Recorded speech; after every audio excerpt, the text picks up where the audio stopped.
ठहरो, कोई जरूरत नहीं पुलिस को मेरे दरवाजे पर बुलाने की। मगर बड़े भैया ये रवि, मैं अभी तक मरा नहीं हूं। घर की छोटी मोटी उलझने मैं खुद सुलझा सकता हूं। साहब जी ने डांटी है, अभी का भी डांटी है। अरे छोटी मालकिन के गहने चोरी हो गए और ये लोग हम पर शक कर रहे हैं। ये लोग सोच रहे हैं कि वो गहने हम कहीं बेचा है।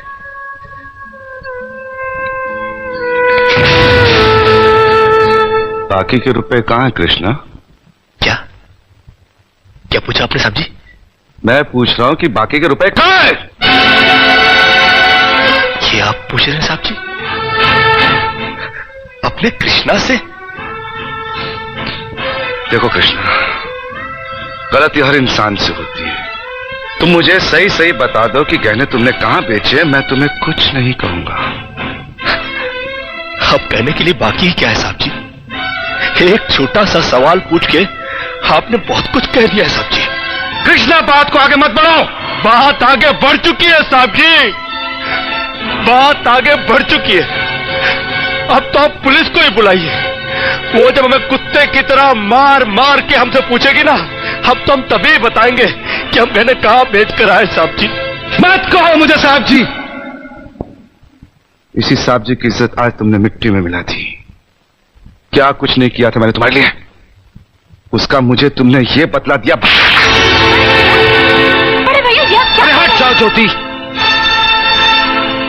जिस दिन मेरी फैक्ट्री जलकर राख हो गई थी और मैं बर्बाद हो गया था, मुझे उतना दुख नहीं हुआ था कृष्णा जितना आज हुआ जब तुमने इस घर में चोरी की है।